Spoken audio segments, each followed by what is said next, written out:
Welcome back. It is a jewel that has been passed down from one generation to the next. Right on Broad Street. 8 News reporter Josh Landon takes us to Waller & Company Jewelers.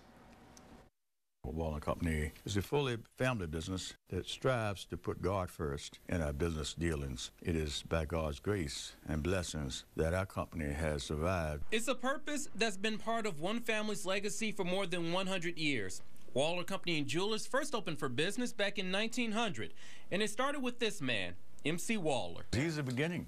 He's the beginning of our success. In 1881, when he was only 8 years old, MC Waller disobeyed his grandmother by tampering with her broken mantel clock and actually fixed it. And he loved to repair clocks and watches. MC Waller took his unique talents and ambition as the inspiration to open his own shop, the family business. A pretty remarkable accomplishment, especially for a black man some 50 years before the Civil Rights Movement. But he did not escape the discrimination that was so common in his time. Back in his day, you know, he could not buy tools or parts to repair clocks or watches. He had to make his own tools, and he had to make his own watches. He literally had to make his own way, and it wasn't easy. As he struggled to get his business off the ground, he also had to support his wife and 9 children, earning only $4 a week. He pinched pennies. Richard Waller Jr. is now running the family business started 113 years ago by his grandfather. He says following in the footsteps of his grandfather, father, and uncles, the men who taught him everything he knows about the business fills him with pride. Oh, that just inspires me. The family legacy also inspires loyal customers to keep coming back. My grandmother was also a customer here, man. Yeah, we've been customers of Waller's Jewelers as far back as I can remember, man.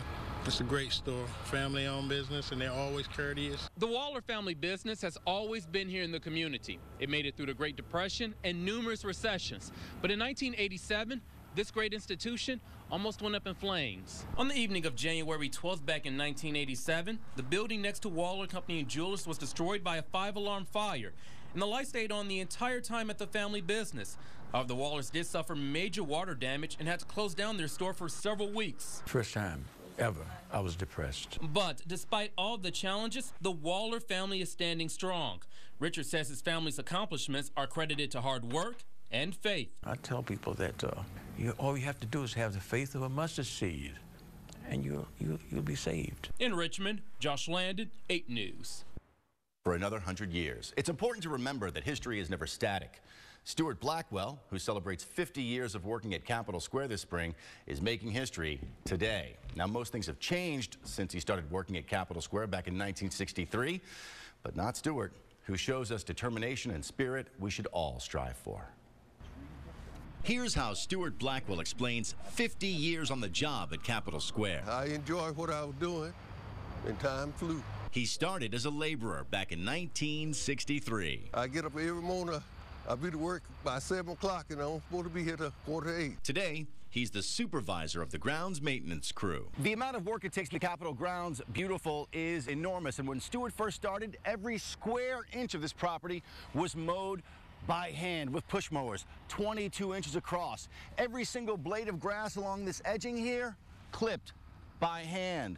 The grass that grows in the cracks, no Roundup.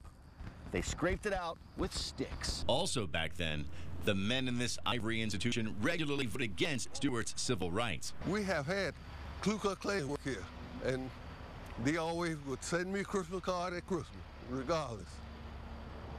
I got along with them just like I would anybody else. Humility and strength of character have always been part of Blackwell's being. I never take all my vacation time. I lose some every year. Really? How about sick days? Sick days, never take it all. Former Governor Doug Wilder honored Stuart's half-century of service at VCU back in December.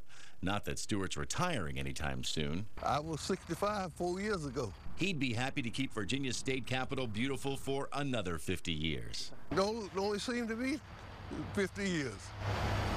Why not? Well, I like what I do, and I don't mind working. Fantastic to meet Mr. Blackwell. That does it for our Black History Month 8 News Extra. And be sure to check out our website, WRIC.com, for a new Black History fact every day this month through February. Good night. Thanks for being with us.